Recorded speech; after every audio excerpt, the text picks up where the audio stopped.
लखीमपुर खीरी में हुए घटना के बाद केंद्रीय राज्य मंत्री अजय मिश्रा के बेटे आशीष मिश्रा को पुलिस की तरफ से हिरासत में ले लिया गया है। उसी तरह से किसान जत्थेबंदी की तरफ से एक कॉल दी गई थी जिसमें किसान जत्थेबंदी से कहा गया था कि रेल रोको आंदोलन किया जाएगा। उस पर आप देख सकते हैं इस वक्त खड़े चंडीगढ़ रेलवे स्टेशन में, जहां किसानों की तरफ से रेल रोको आंदोलन किया। मेरे साथ राजकौर जी, जो किसानों की तरफ से किया गया था रेल रोको आंदोलन, उस पर क्या कहना चाहोगे? देखो, हमारे संयुक्त मोर्चे की कॉल है कि ਜਿਹੜੇ ਲਖੀਮਪੁਰ ਦੇ ਸ਼ਹੀਦ ਹੋਏ ਨੇ ਵੀਰ, ਉਹਨਾਂ ਨੂੰ ਇਨਸਾਫ ਦਿਵਾਉਣ ਦੇ ਲਈ ਅੱਜ ਸਾਨੂੰ ਰੇਲ ਰੋਕੋ ਅੰਦੋਲਨ ਕਰਨਾ ਪਿਆ। ਔਰ ਸਭ ਤੋਂ ਵੱਡੀ ਗੱਲ ਇਹ ਆ ਕਿ ਦੇਖੋ, ਦੇਸ਼ ਦੇ ਕਾਨੂੰਨ ਐਡਾ ਅੰਨਾ ਹੈ, ਦੇਸ਼ ਦੀ ਸਰਕਾਰ ਐਡੀ ਅੰਨੀ ਗੁੰਗੀ ਬੋਲੀ ਹੋਈ ਪਈ ਆ ਕਿ ਸਾਨੂੰ ਸਾਡੇ ਵੀਰਾਂ ਦੇ ਕਤਲ ਕਰਨ ਵਾਲੇ ਲੋਕਾਂ ਦੇ ਲਈ ਇਨਸਾਫ ਦਿਵਾਉਣ ਦੇ ਲਈ ਸਾਨੂੰ ਰੇਲਾਂ ਰੋਕਣੀਆਂ ਪੈ ਰਹੀਆਂ ਨੇ, ਸਾਨੂੰ ਸੜਕਾਂ ਰੋਕਣੀਆਂ ਪੈ ਰਹੀਆਂ ਨੇ। ਦੇਖੋ ਕੀ ਕੁਛ ਹੋ ਰਿਹਾ, ਦੇਸ਼ ਦਾ ਕਾਨੂੰਨ ਵੀ ਇੰਨਾ ਹੋਇਆ ਪਿਆ। ਪਰ ਮੇਰੀ ਇੱਕ ਮੀਡੀਆ ਦੇ ਰਾਹੀਂ ਅਗਰ ਸੁਪਰੀਮ ਕੋਰਟ ਦੇ ਜੱਜ ਸਾਡੀ ਆਵਾਜ਼ ਸੁਣਦੇ ਨੇ ਤਾਂ ਮੇਰੀ ਇੱਕ ਦਰਖਾਸਤ ਹੈ ਕਿ ਜੱਜ ਸਾਹਿਬ ਤੁਸੀਂ ਤਾਂ ਬੋਲੋ, ਤੁਸੀਂ ਤਾਂ ਆਪਦੀਆਂ ਅੱਖਾਂ ਖੋਲੋ, ਦੇਸ਼ ਦੀ ਜਨਤਾ ਨੂੰ ਇਨਸਾਫ ਦਿਓ। ਕਿਉਂਕਿ ਜੇ ਸਰਕਾਰਾਂ ऐदा साडे लोकां नूं कुचल के मारनगियां तां देश दे अन्नदाता तो तुसीं की उम्मीद रख सकदे हो?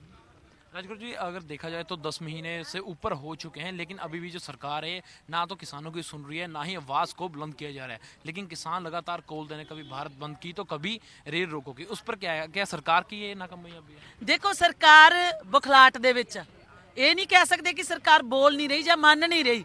ਐਕਚੁਅਲ ਦੇ ਵਿੱਚ ਉਹਨਾਂ ਨੂੰ ਹੁਣ ਕੋਈ ਰਾਹ ਨਹੀਂ ਲੱਭ ਰਿਹਾ ਵੀ ਅਸੀਂ ਕਿਹੜੇ ਰਾਹ ਥਾਣੀ ਭੱਜੀਏ।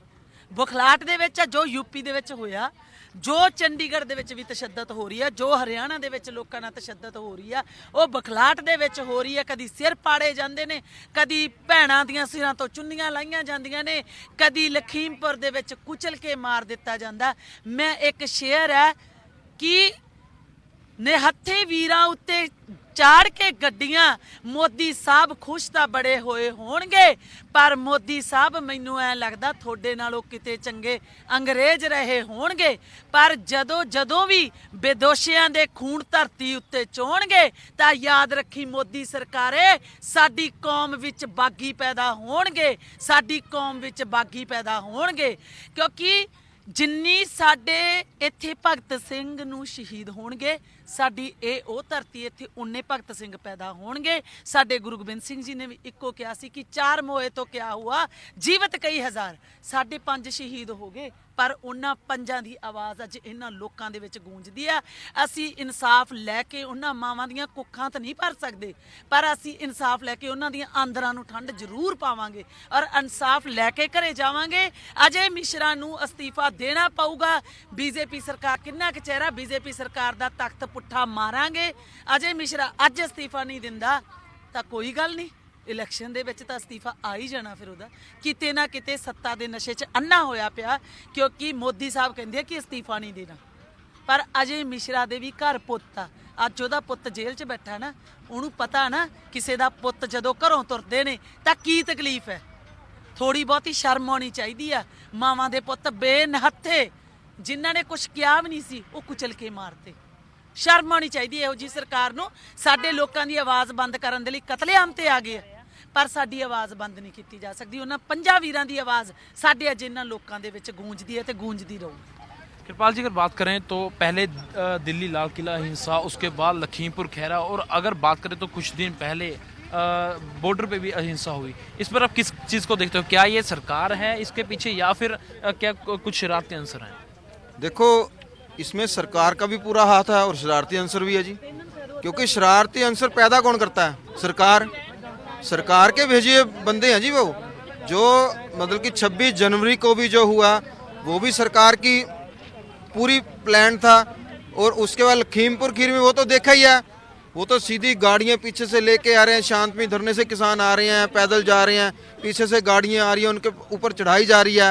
ये तो मतलब कि शरेआम गुंडागर्दी पे सरकार जो है उतर आई है, गुंडागर्दी पे। अब किसान क्या चाहते हैं? देखो, किसानां दी जिहड़ी मंग है, बाकी मंगां तां सारियां ਚੱਲ ਹੀ रਹੀਆਂ ने। ਜਿਹੜੀ ਅੱਜ ਰੇਲ ਰੋਕੋ ਅੰਦੋਲਨ ਅਸੀਂ ਕੀਤਾ ਹੈ, ਉਹ ਮੰਗ ਹੈ ਵੀ ਇੱਕ ਤਾਂ ਉਹਦੇ ਪੁੱਤ ਨੂੰ ਜੇਲ੍ਹ 'ਚ ਬੈਠਾ ਹੈ, ਉਹਨੂੰ ਹਾਲੇ ਸਜ਼ਾ ਨਹੀਂ ਕੋਈ ਹੋਈ ਹੈਗੀ, ਸਿਰਫ ਉਹਨੂੰ ਬਚਾਇਆ ਜਾ ਰਿਹਾ ਹੈ। ਜੇਲ੍ਹ 'ਚ ਰੱਖ ਕੇ ਉਹਨੂੰ ਬਚਾਇਆ ਹੋਇਆ ਸਰਕਾਰ ਨੇ। ਉਹਨੂੰ ਪਤਾ ਵੀ ਜੇਲ੍ਹ ਤੋਂ ਬਾਹਰ ਕੱਢਣਗੇ ਤੇ ਕਿਸਾਨ ਉਗਰ ਹੋ ਸਕਦੇ ਨੇ। ਜੇਲ੍ਹ 'ਚ ਰੱਖ ਕੇ ਉਹਨੂੰ ਬਚਾਇਆ ਗਿਆ ਔਰ ਉਹਦਾ ਜਿਹੜਾ ਅਜੇ ਮਿਸ਼ਰਾ ਪਿਓ ਹੈ ਵੀ ਉਹਨੂੰ ਆਪਣੇ ਐਮਪੀ ਤੋਂ ਅਸਤੀਫਾ ਦੇਵੇ ਤੇ ਉਹਨੂੰ ਆਪਣਾ ਫਾਂਸੀ ਪੁੱਤ ਨੂੰ ਫਾਂਸੀ ਸਜ਼ਾ ਹੋਵੇ। निर्पाल जी, आपको नहीं लगता कि जो किसान आंदोलन है वो उनका एक मुद्दा था 3 काले कानून रद्द करवाने, लेकिन अब जो मुद्दा वहां से बढ़कर और कई, चाहे लाल किले का हिंसा की बात करें, चाहे हम लखीमपुर खैरी, चाहे जो सिंगू बॉर्डर पे एक निहंगों की तरफ से एक युवक का कत्ल किया गया, उस पर क्या ये नहीं कि हम उससे भटक रहे हैं किसान? ਅਸੀਂ ਨਹੀਂ ਭਟਕ ਰਹੇ, ਸਰਕਾਰ ਭਟਕਾ ਰਹੀ ਹੈ। ਕਿਸਾਨ ਤਾਂ ਕਦੀ ਭਟਕੇ ਨਹੀਂ ਹੈ ਜੀ। ਕਿਸਾਨ ਤਾਂ ਪਹਿਲਾਂ ਵੀ ਚੜ੍ਹਦੀ ਕਲਾ ਸੀ, ਹੁਣ ਵੀ ਉਹ ਕਿਸਾਨਾਂ ਨੂੰ ਗਰਾਉਣ ਦੀ ਸਰਕਾਰ ਬਾਰ-ਬਾਰ ਕੋਸ਼ਿਸ਼ ਕਰ ਰਹੀ ਹੈ ਵੀ ਇਹਨਾਂ ਨੂੰ ਇਹਨਾਂ ਦੇ ਮੁੱਦੇ ਤੋਂ ਭਟਕਾਇਆ ਜਾਵੇ, ਕਿਸੇ ਹੋਰ ਪਾਸੇ ਲਿਜਾਈਏ ਇਹਨਾਂ ਨੂੰ। ਚਾਹੇ ਕੋਈ ਕਤਲ ਦਾ ਮਾਮਲਾ, ਚਾਹੇ ਲਖੀਮਪੁਰ ਖੀਰੀ ਦਾ ਮਾਮਲਾ ਹੈ, ਚਾਹੇ ਕੋਈ ਵੀ ਹੈ, ਠੀਕ ਹੈ ਨਾ ਜੀ। ਉਹ ਸਰਕਾਰ ਭਟਕਾ ਰਹੀ ਹੈ, ਕਿਸਾਨ ਨਹੀਂ ਭਟਕ ਰਹੇ ਹੈਗੇ। ਜਿਹੜਾ ਉੱਥੇ ਮਰਡਰ ਦਾ ਮਾਮਲਾ ਹੋਇਆ ਉਹਦੇ ਵਿੱਚ ਤਾਂ ਸੰਯੁਕਤ ਕਿਸਾਨ ਮੋਰਚੇ ਨੇ ਵੀ ਕਹਿਤਾ ਵੀ ਇਹਦੇ 'ਚ ਸਾਡਾ ਕਿਸਾਨਾਂ ਦਾ ਕੋਈ ਲੈਣਾ ਦੇਣਾ ਨਹੀਂ ਹੈਗਾ, ਔਰ ਜਿਹੜੇ ਨਿਹੰਗ ਸਿੰਘਾਂ ਦੇ ਆਗੂ ਨੇ ਉਹਨਾਂ ਦਾ ਵੀ ਇਹੀ ਬਿਆਨ ਹੈ ਵੀ ਇਸ ਨੂੰ ਕਿਸਾਨੀ ਮੋਰਚੇ ਨਾਲ ਨਾ ਜੋੜਿਆ ਜਾਵੇ, ਇਹ ਸਾਡਾ ਆਪਣਾ ਪੰਥਕ ਮਸਲਾ, ਅਸੀਂ ਨਿਬੇੜਿਆ ਔਰ ਅਸੀਂ ਸਿਲੰਡਰ ਵੀ ਕੀਤਾ, ਅਸੀਂ ਭੱਜੇ ਨਹੀਂ ਹੈਗੇ। ਉੱਥੇ ਖੜ ਕੇ ਉਹਨਾਂ ਨੇ ਬਿਆਨ ਦਿੱਤਾ ਵੀ ਅਸੀਂ ਕੀਤਾ, ਅਸੀਂ ਜ਼ਿੰਮੇਵਾਰੀ ਲਈ ਆ, ਗੱਲ ਖਤਮ है जी। तो यहाँ और भी महिलाएं हैं, उनसे बातचीत करेंगे किस उनका क्या कहना है जो मुद्दा है। असल में मैडम, जो लखीमपुर खैर में जो घटना हुई थी उस पर आपका क्या कहना है? भाई उस पर ये कहना है अजय मिश्रा गिरफ्तार होना चाहिए, इस्तीफा देना चाहिए।